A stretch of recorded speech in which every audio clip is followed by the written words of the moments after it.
The next speaker is Zuowei Shen from Department of Mathematics, National University of Singapore. Zuowei is Tan Chin Tuan Centennial Professor, and he is a leading expert on theoretical foundation of data science, approximation and wavelet theory. He has worked on images processing and machine learning. And among his several recognition, I'll mention here his invited talks at ICM in Hyderabad in 2010 and at ICAM in Beijing 2015. So today he will talk about deep approximation via deep learning. You're welcome. Thank you, Albert, for a nice introduction.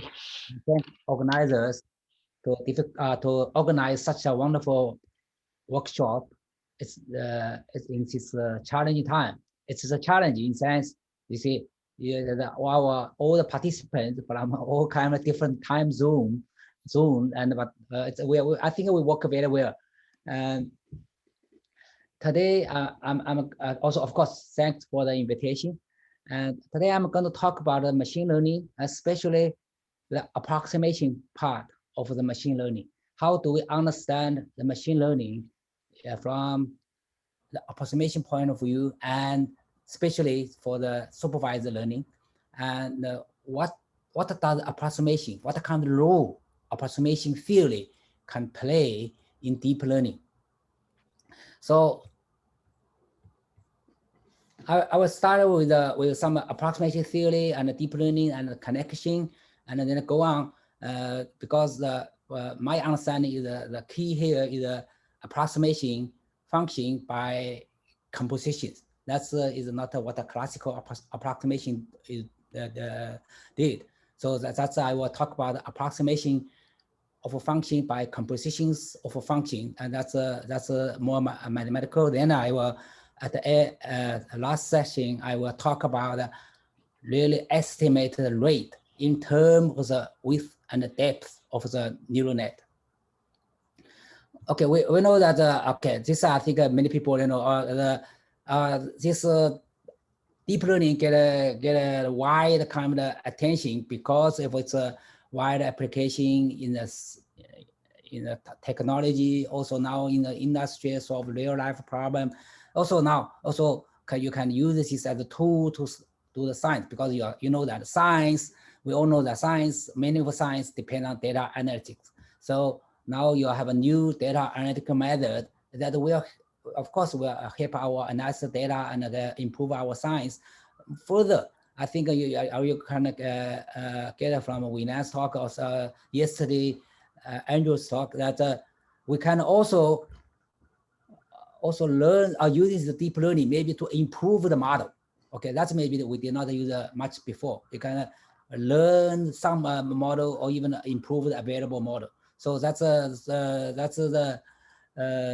why I think deep learning is get lots of attention. So machine learning is not new concept. That has been there for long. The classical machine learning is we call shallow learning. Basically, is one or two layer, only one hidden layer, and see the deep learning you have many layers. So key difference between the shallow learning more or less still like a classical approximation, and the deep learning is this shallow learning is still subspace approximation. That means linear combination based for your generating set, and you improve the approximation by adding more term. And here the deep learning here is through the composition, through the many layered composition that's give you advantage, because you can make each layer much simpler and easier to learn. Okay, so this is the I think a key difference. So what's this advantage? First of all, you have a deep learning. You can have all kind of shape, because your neural net is you have the width and the depth. You can kind of all kind of shape of your architecture, and you can balance between the depth and the width. That all depends on what's the application. I think more like importantly, and also maybe that's the philosophical kind of statement, You think about it, our learning, our brain learning process is not always additive. Okay, composition of the learning is what we do. Okay, but whether our system composition of the function can lead to some understanding of the composition of the learning. Well, I don't know, but this is maybe right direction to explore. Okay, what's the relation between the approximation and deep learning? So, okay, especially supervised learning. If you give a neural net in the same give a neural net, I mean here I mean give the depth and the width. Okay, you fix the depth and width, then you get a set of so-called hypothesis space. You get a hypothesis space. Hypothesis space basically is a set of a function which is parameterized set of a function. Okay, so but you want to say find this function in this set of function to find one of them to approximate your target function. Target function is somewhere outside. Okay, outside of your hypothesis space. So the model is that you may have some theoretical error or risk function. So using that, you choose the best set of parameters so that under your risk function or error function, this set of parameter give you best approximation. Okay, give the shortest distance. So since you are found the best this parameter to make the best model, that means you are doing optimization. Your optimization, you get this numeric solution. That's somewhere here. This numeric solution, of course, this numeric solution is from some minimization. You want to get the minimizer for some risk function. The risk function is not necessarily your ideal risk function. That's because your function not available. You only have a data available. So that's an empirical risk function. Okay, so the empirical risk. So basically your numeric solution is approximate minimizer of the empirical risk. Okay, so between the empirical risk and the theoretical risk, there is an error. This error normally called generalization. Okay, so if you look at deep learning, then there's all the algorithm all try to minimize, try to reduce either optimization error or generalization error.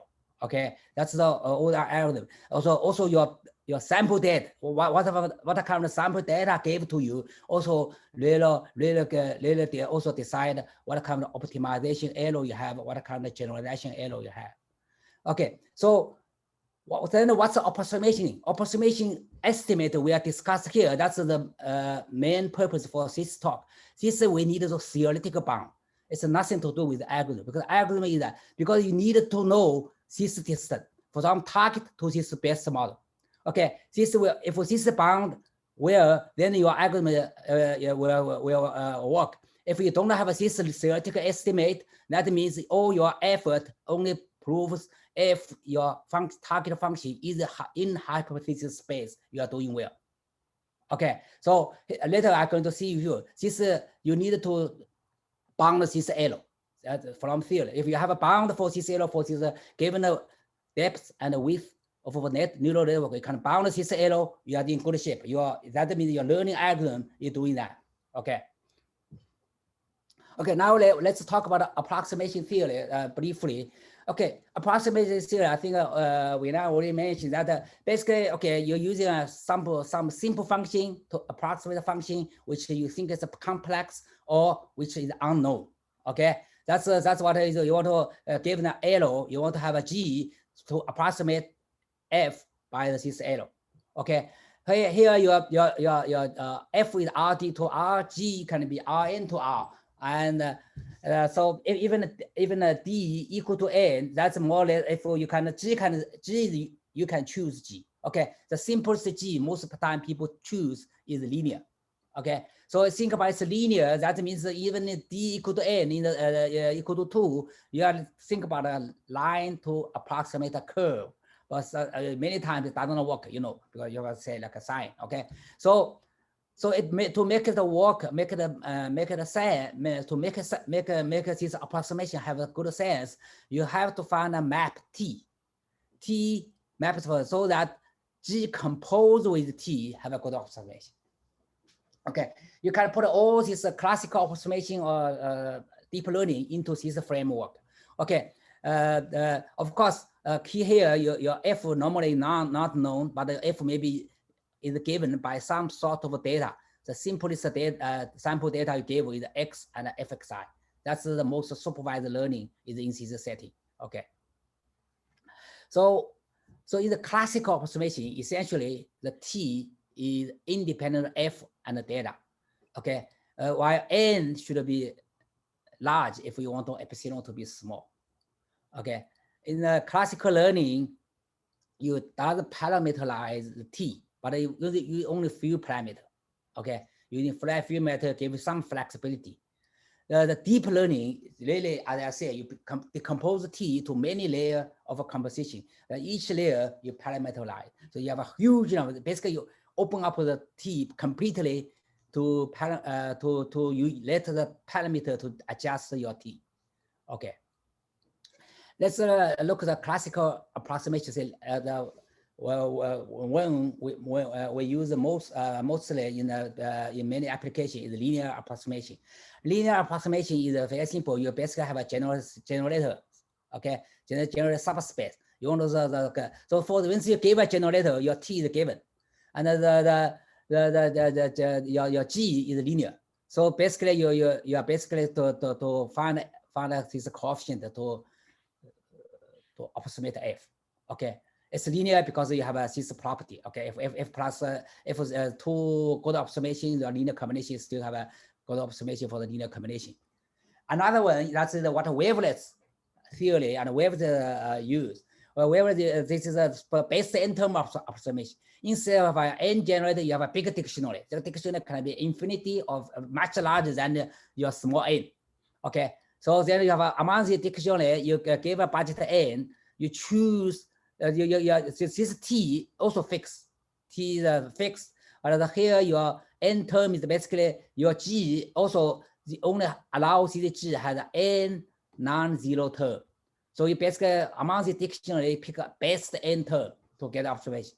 This is non-linear because you say different F, you have a different support. Your approximation have a different support of A. So that's non-linear. Okay. So let's look at a little bit more detail. Like if in the L2 case, you have say you have an orthonormal basis, okay, then linear approximation essentially says you take a first n term, you do the orthogonal projection. This is the inner product of F with your phi. So this is essentially is the orthogonal projection. Okay, so if you look at that, you want to this linear approximation have a good approximation to F. When your n increase, you want to have that. Want to this coefficient F in inner product with your orthonormal basis have a fast decay. Okay, if it decay faster, this approximation is better. That's clear because you cut off the truncate. So, but this is for a given orthonormal basis. This is like a Fourier coefficient. This decay of this coefficient normally linked to the regularity. That's what we now talk about, the smoothness of the F. That's why this linear approximation normally is good for the smooth function. Okay, you always need a smoothness to get a good approximation. And this but this as you say, you have a curse for dimensionality. Okay, it's essentially does not work if your D is extremely big. Okay. So what's the n term approximation? Okay, n term still say you have a orthonormal basis. Instead you have a go through first n term. Also you go to you pick the best n term. So for orthonormal basis case, best n term essentially theoretically you keep it. If you have all the coefficient, you pick the first n term which have a largest inner product with the base. Okay, that's what I did there. That's it. So since you always can pick the bigger coefficient in the beginning, so in some sense your decay, ask the decay for this. I mean the assumption of decay is weaker than before. That's why this best n term approximation can approximate not only smooth function, even for piecewise smooth function is quite well. That's why wavelets is very good for the image compression and also image processing, because of the wavelet function, because of image is a piecewise constant, so it's a piecewise smooth. So wavelets have a good sparse approximation, so that's you can deal with that. Okay, and that's also have a curve for dimensionality. Okay. But what's the approximation for deep learning? You're given data, okay? You're given the data, xi. The key for deep learning is to construct T and G by the given data, okay? You can that. So T in some sense simplify the domain of F to match the domain of the G, okay? At the same time, keep the features. For example, the level set feature, okay? So that the G composed T have a robust kind of approximation. Okay. So what are the mathematics? So mathematics behind is basically we need to improve this. We need to find T and G so that G and T provide good approximation. So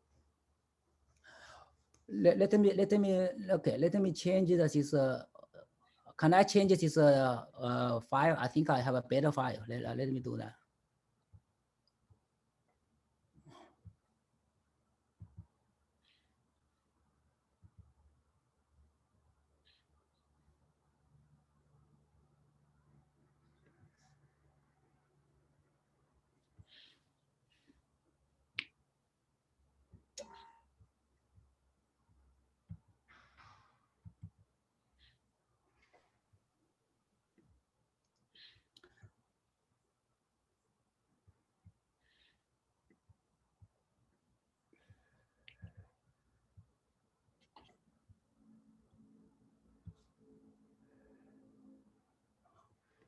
Okay, let's continue. Doesn't matter.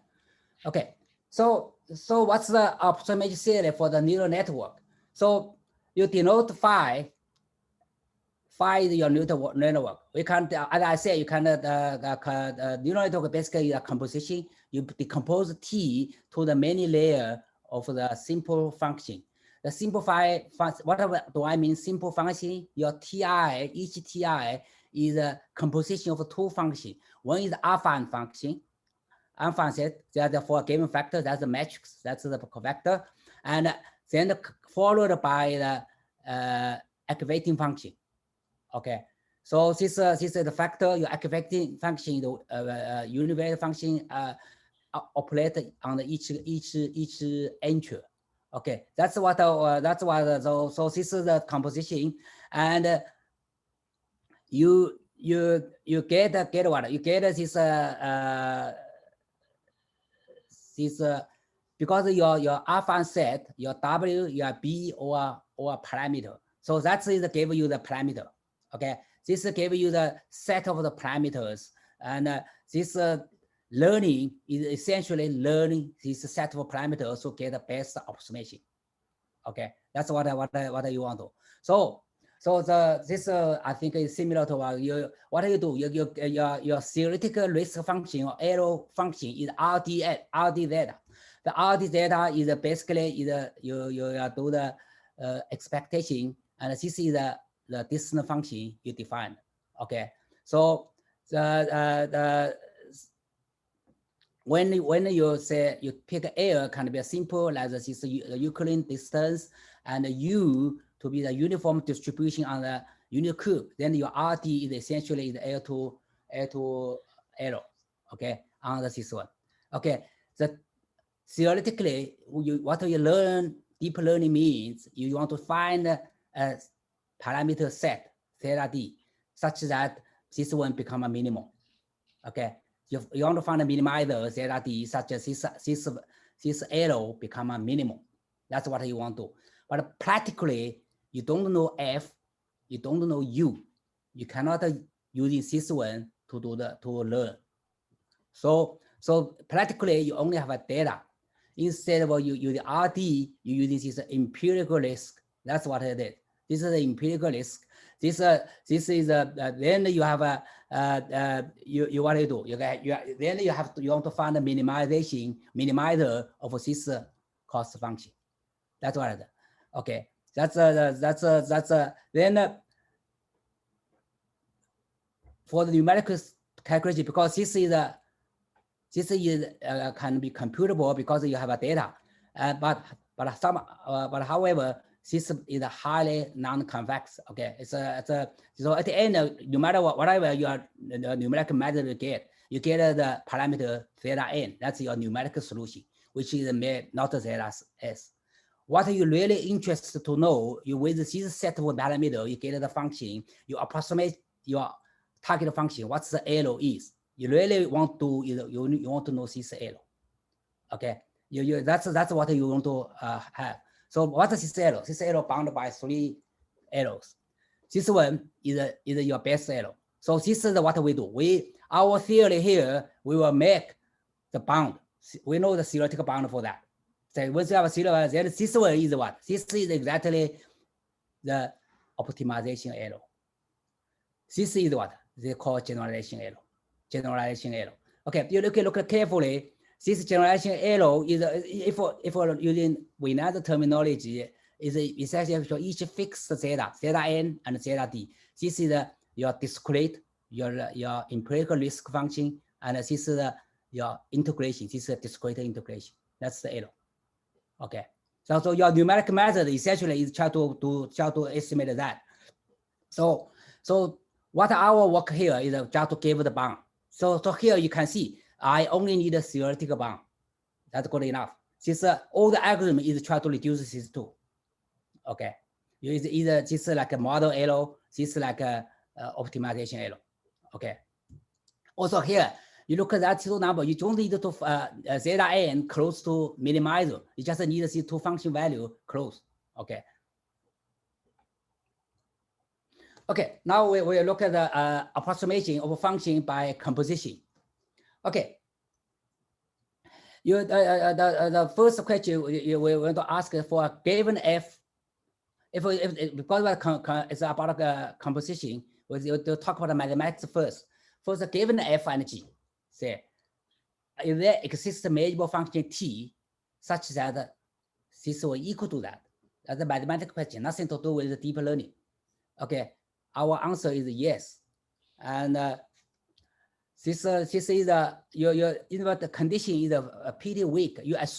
Apparently you need this condition. If your image the f is out of the range of the g, you cannot use g to approximate the f nicely. Okay, and well, I want g to be continuous. Okay, g. In fact, we can have a weaker condition. For the simplicity, I put it here. In fact, you need the g. Each level set of g is close equal enough for our proof. Okay. Then you always exists a map t such as this equal. Okay. Okay. This mathematically is perfect. That means that for any f and a g, you can find the t theoretically that make it equal, not only approximate. But the problem is that this proof of this theorem is only the existing proof. It's not a constructive. Okay, this is not a constructive proof. So then if I don't have a constructive proof, then I get one step back. But say for actually given epsilon, okay, the aperture given say, can I construct a measure t, measurable function t, a map t, such that this one is smaller than epsilon. So this time I allow you to have an arrow, but I needed to prove to be constructive. The answer also yes. Also condition is even weak. You just need this condition. You always can do that. Okay. This is constructive. That means if you gave me f, okay. If you gave me f, I can you gave me G, I can write down the T exactly for an epsilon. Given F, given G, given epsilon, I can write down the T. Okay. But that's still doesn't work for the practical reason because you don't have an F. Okay, you don't have an F, then you you cannot write this thing. So third question asked is can T be a composition of a simple maps? That is that. So that each T is so simple is like a perturbation of the identity. I don't define what is the perturbation of identity. I'm certainly consider like a projection is a perturbation of the identity. Okay, so the key here is whether each T can have an algorithm. Each Ti you can have an algorithm to find it. That's the so first of all theoretically they can do that. Okay, you can exist. You can have a Ti. Each Ti is very simple in the sense. With more or less like the identity, you can do that. Okay, this we have. Yeah, but also not only that, we have an algorithm to do it step by step. Okay, the algorithm is fairly simple. Okay, so suppose you have a hypothesis space of I's, and the algorithm basically we can consider 2 or 3 steps. For a fixed J is a Fj, you get Fj. You what do you do? You first identify for some error epsilon. You identify those sample set. They're out of your not satisfy the error. That's like a classification small neural net. You get to the classification. Okay, this is a very small neural net. You don't need a fancy one. Okay, get the classifier either good points or bad points. Basically identify. Then for the bad point, you do the training again. Okay, you do the further training. Okay, so this episode of course when you move, we can change. So this is what it is. So then your good points you keep it. The bad points you use the new one. You update basically. This is a 3 step. So you continue that, you get pretty good result. Okay, this is for this you have kind of each step you can systematically improve the performance. Okay, now then people will ask, okay, you will kind of continue, you can change epsilon and you will continue. When is your stopping point? Okay, in fact we have some criteria to do that. Okay, so this one is arrow of the J plus 1 step. This is the arrow of the J step. They have they satisfy this relation with this number. You can see, if I know this number is smaller than 1, that means I can continue. If this number is equal to 1 or even bigger, then you stop.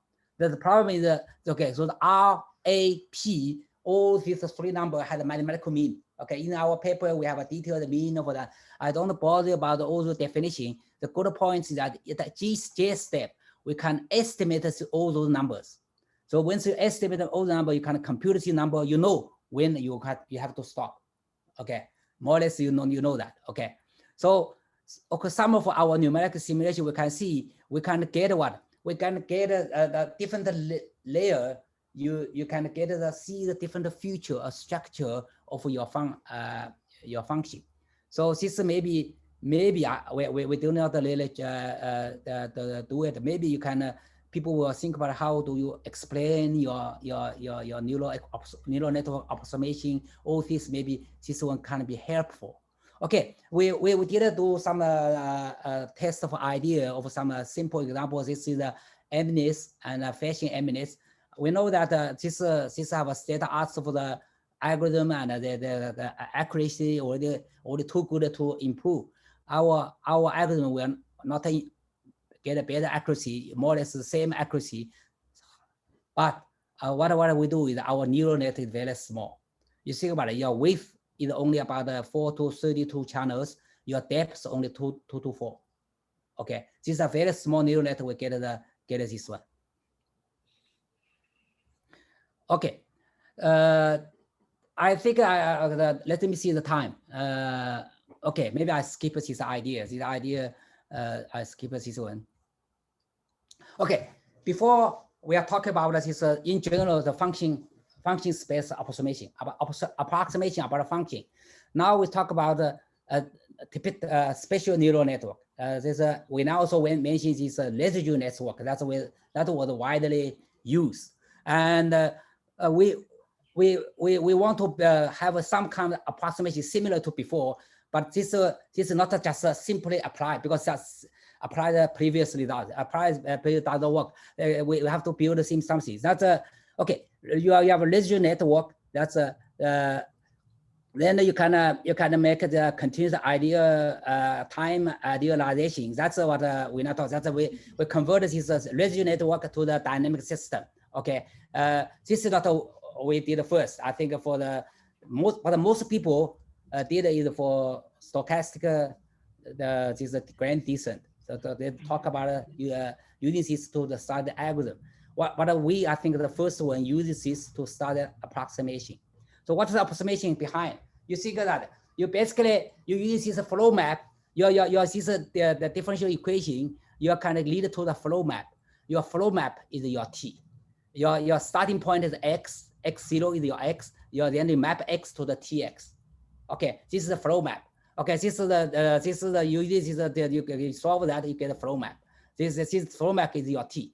So if you think about flow map is your t, you always kind of you want to do the further decomposition. You just need to from 0 to tau. You cut this time zone, cut to the small interval. So each time you got this is just exactly the composition. The composition, and you can also we know the PDOD theory can say this you can adjust properly. This map is close to identity if you cut small enough. Okay, this can be close to linear, but okay. So this is a nicely connection. So the question is your control family. The control family F. Okay, because if you look at that, your control family is actually your parameterized. So your control. The question is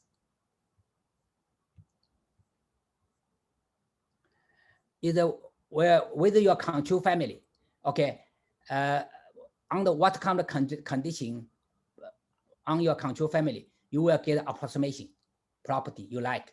Okay, that's our theorem. Okay, basically you need to be a continuous, and assume G has a Lipschitz because G is chosen by you. Okay, Lipschitz, and same as before, you have a property. Then F satisfies some mild condition. I'm not going to bother about the condition. Later I will see why I say it's a mild condition. Okay, then for actually P between 1 and infinity of actual epsilon, you will kind of have a flow map given by F such that this one smaller than epsilon. For actual given epsilon, you can have a flow map. Okay. Why I say this condition if is mild? Because okay, look at the activating function we use. Normally people use one is the ReLU. ReLU is a piecewise linear. It's just the 0 before the 0 when x is smaller than 0 and x bigger than 0. That's the x. Okay. Another quite commonly people use is sigma, and the third one is tau. Okay. All these three functions, if you use these three functions, you use the ReLU to generate your controlling family, you will get it. Okay, you get satisfied our condition. That means you have the universal approximation, and also you other activating function like sigma and tau also satisfies this condition we impose. So that means your residual nets generated by those activating functions, you also have a universal approximation. And also people normally not use your residual nets, you always have a block structure. For the general block structure, we also check that it satisfies our condition. So that all those residual nets that you have with our theorem, that shows you have a universal approximation. And so look at the theorem. We have a D should be bigger than or equal to 2, and when D equal to 1, you have a flow map can only approximate increased monotone functions. Okay, and this approximation of course is sufficient, and required for F and G is mild. Okay, and the continuous okay, this is the idea, the continuous version, but of course you can discretizing it and get get back to a neural net. That shows your residual nets doesn't have a universal approximation property. Okay, so finally I go back to the approximate for the ReLU. Okay, so what do we do? So suppose for a given parameter n, and that's for the width, and L for the parameter for the depth. Okay, my real width and depth maybe is a linear affine function for n and L. Okay, with the two constant. Okay, so question is, what is approximate rate in terms of n and L for the ReLU network? Okay, if you say when you have a f with a Lipschitz and with a constant lambda, then you have that your f minus phi for the is equal to n to the power of minus 2 over d and L to the power minus 2 over d. Okay, this what people will complain. So you do have some like a curse of dimensionality, but unfortunately this is optimal in a sense. You have not much room to improve. Okay, you cannot improve if you want to stay in the Lipschitz function. Okay, that means the Lipschitz, you want to do that, you have to go smaller for space. Okay, so in fact, okay, our proof here is we give exactly what's the number. Or not only we know that, we know exactly what's the depth and what's the width. Okay, in terms of n. Okay, so it's a width is that and the depth is that. Okay, this is not very big, 12 L times 14. Okay, this is for the okay, so this is what it is. Okay, we know that. So whole difficulty is you know exactly your depth and width. Okay, so essentially you characterize approximation in terms of depth and width. Okay, of course this is the Lipschitz. Of course you can do the continuous function, but a continuous function you have to characterize in terms of the module continuity. Okay, so this is okay. Okay, as I said, this is almost optimal. Okay, so look at the literature. We are not the only one do it. Many people do it. I don't do the literature review, but what is the relation? I will say, okay, when n equal n big, when L equal to 1, that means only one layer since L equal one hidden layer. You cannot better than that. I think for d equal to 1, there is a proof that 1 over n. But for d bigger than 1, many people say it's known, but I don't find a proof. But at least we can know you cannot be better than this one.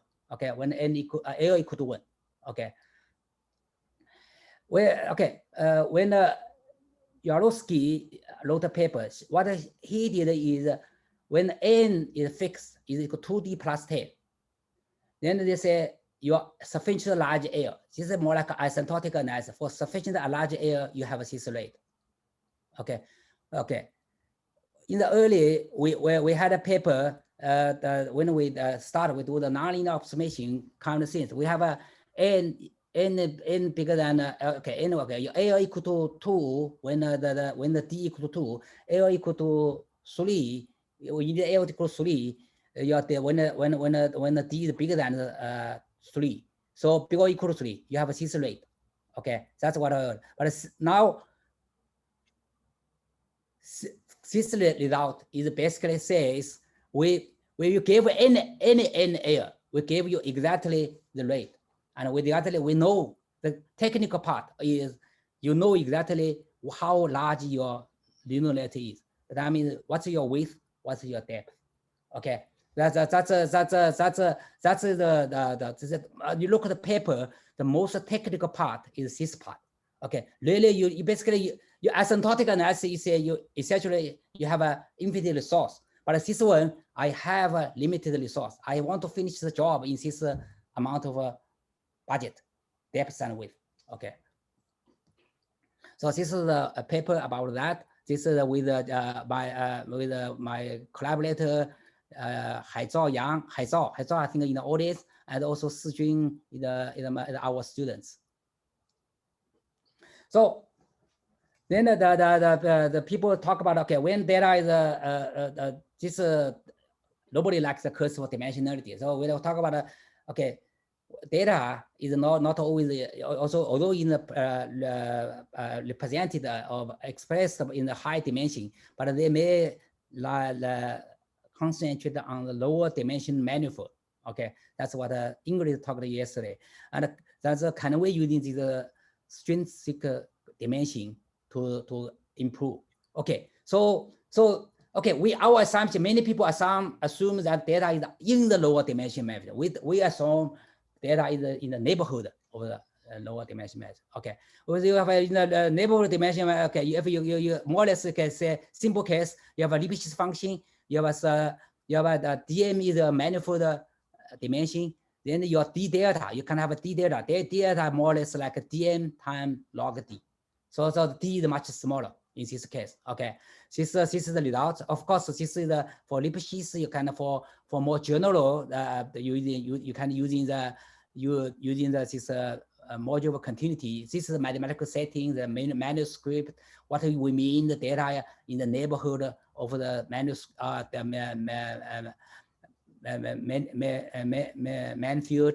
manifold. So that's what are the results. Okay, so as I said, okay, that's all. So if you go to the low dimension, that's a low dimension. That is, they still have a d. So can you prove? Okay, so this is almost optimal. So what we can do? So the only two choice. You go to the smaller target space. That's what Winai did. What he's doing, he's getting the Barling space, and or you using some other set of neural activating function. Okay, let's see. Well, do we have a hope to get a better one if we go really small target function space? Okay, so the smallest space I can think, okay, which would still make sense to me, mean something, is polynomials. Okay, if you use the polynomials, what do we have? Polynomial of degree k. Okay, this we later for every k. You may more or less like you have a neural net. You think about okay. This is quite good. Your degree k, your depth is related to k because your approximation related to k. Okay, your depth is that, and you have a width is that. That's not a big. Okay, you have this observation. This observation idea. You have n to power 7 kl. That's the idea because your that really shows the depth is very powerful. You have a depth. You your exponential. Okay, exponentially improve your approximation.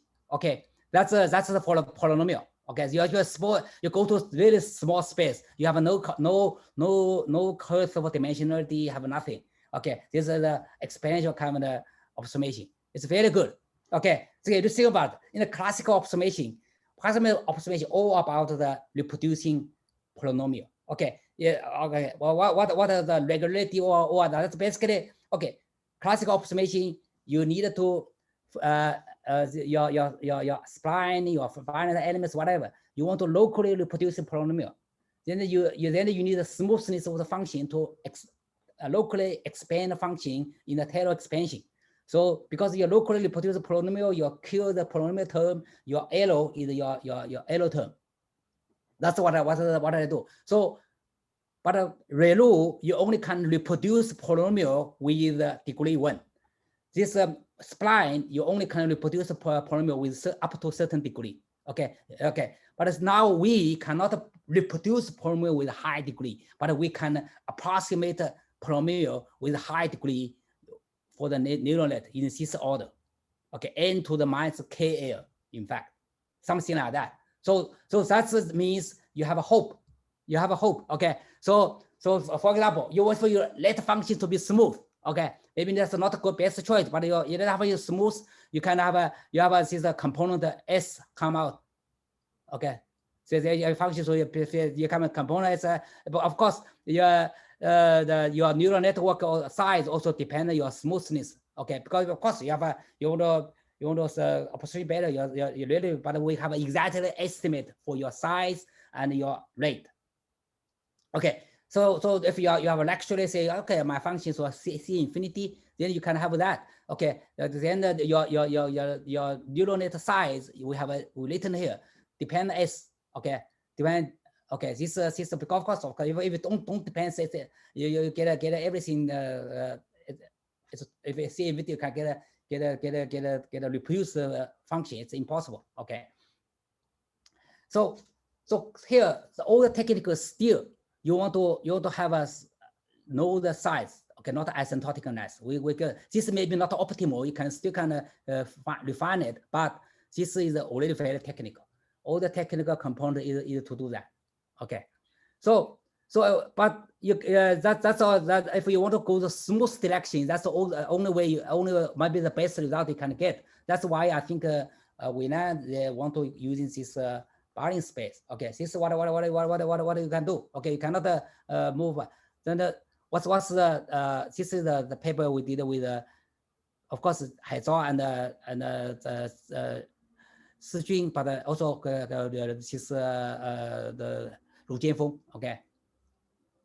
Okay, so the next one it was surprising. We changed the activating function. Okay, what's the ReLU is? ReLU is piecewise smooth or piecewise linear.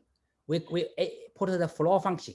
Floor function is you know all the number you cut to the maximum integer below that number. That's called floor function. Okay, you have your activating function. You have a freedom to choose either ReLU or floor. Okay, I gave you this freedom. That means your activating function can be piecewise linear or piecewise constant in some sense. Okay, so if this is my relaxation, my results become beautiful. So what are the results I have? Okay, I have this result. This results is okay. This is for the okay. Let's say this is a continuous function. Look at the like a Holo function. Holo continuous. You get this approximation. No curse for dimensionality. Okay, you can have this one n to the power minus alpha square root of L. Okay, it's not as good as the polynomial, but you have a power minus L. But this one is as good as you want. You can have. Okay, it's no curse of dimension because here you have a d alpha, but that doesn't matter. Your here you have a little bit of one layer. You kill all this. Okay, this one you basically so if you allow me to choose this floor function, you can get this one. Okay, this paper in fact is written after smooth function, but this paper accepted already. Okay, so this is I think they have that gave us to think they have many ways to design neural network. Okay, at least the ReLU is a very good choice, but it's not the only choice. Problem. Okay. Okay, to summarize what I talking is here.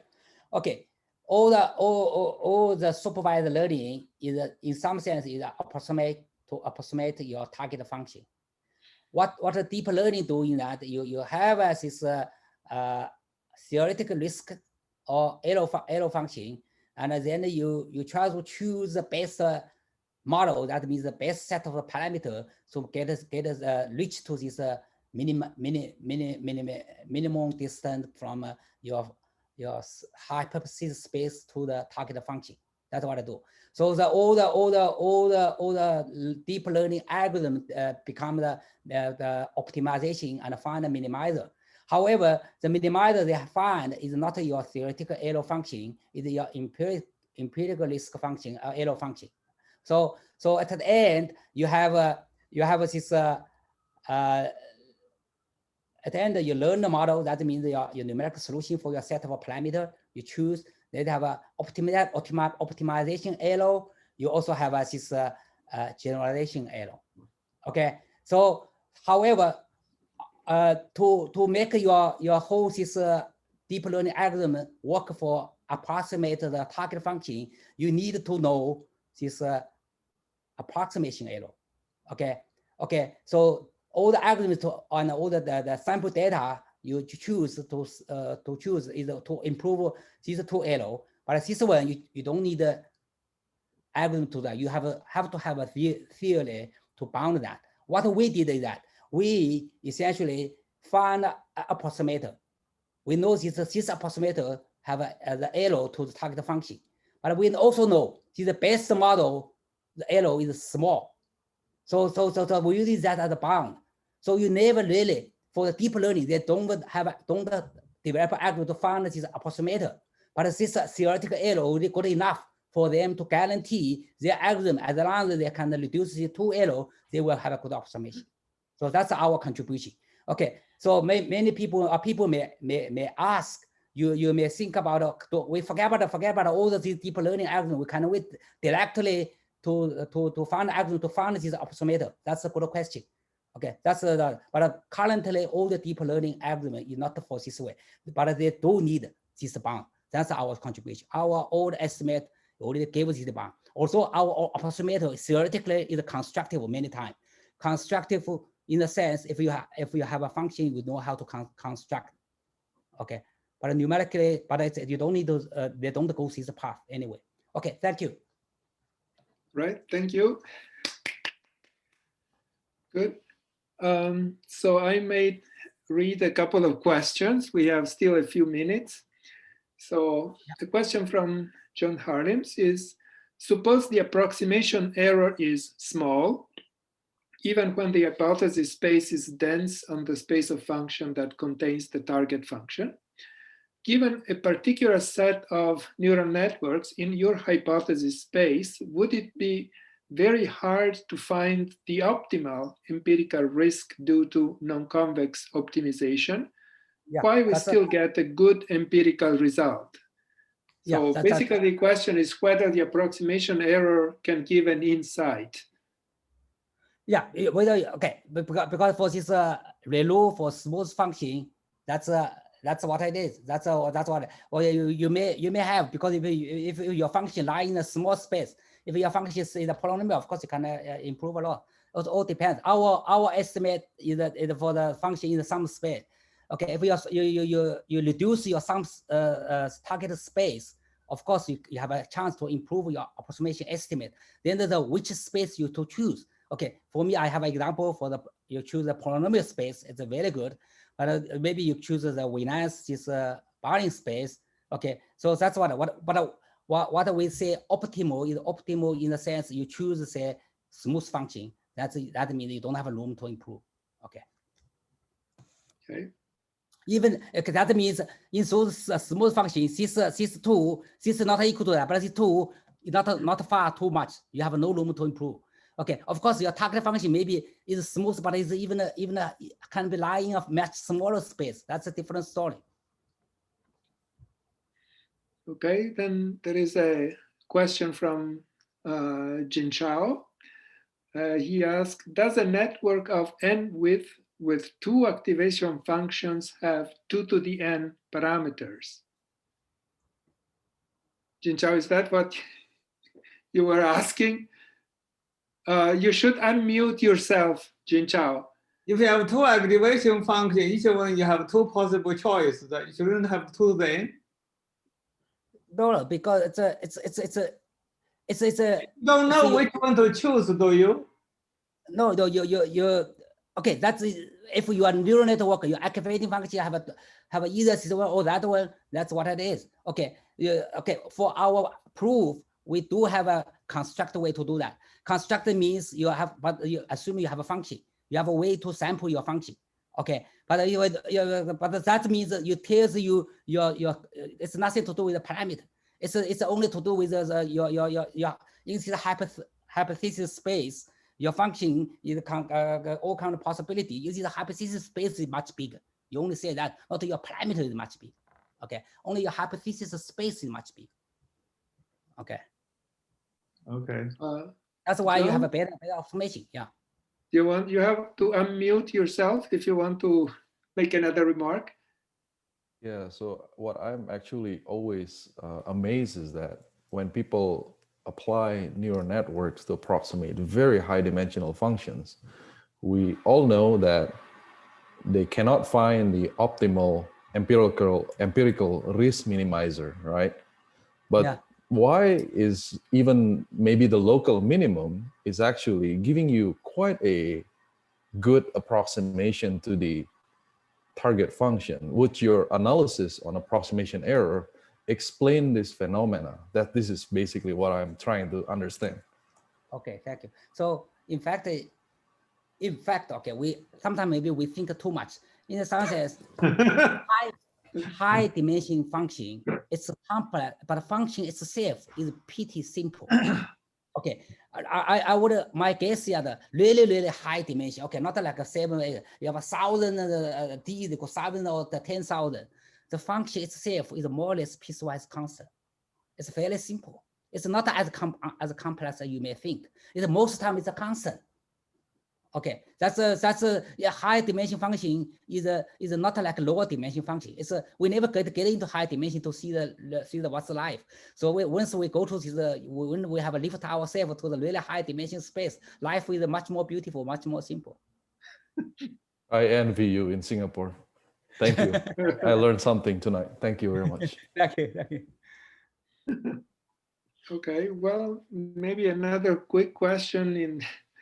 In your approximation rate of smooth functions, the constant prefactor is very large and exponentially in the dimension d. Is it possible to obtain an optimally small prefactor? Yeah, okay.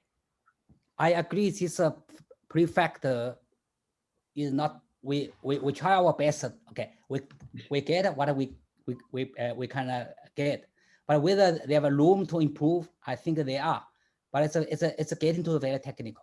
Okay, I think you can try. I mean, I welcome you to try to make it small. Okay, I agree. This okay. We hope that okay, this size is independent. But you can think about it. It's the key here is before us, all people say you are sufficiently large at the deep and width. But now we have from infinity to finite. Okay, to finite to the 1 or 2, that's another step, right? So we now we say we have an estimate. That means you have a more or less know what's the size it should be. But of course, when you do the real learn, maybe you don't need that big. That's true. Okay, you can optimize. I don't know how to optimize because it's already getting very technical, and it's kind of maybe other way can do it. Maybe our way not the best way to do it. Okay, well, thanks again. Then it's time to stop, and we'll call the next speaker. Thank you. Thank you.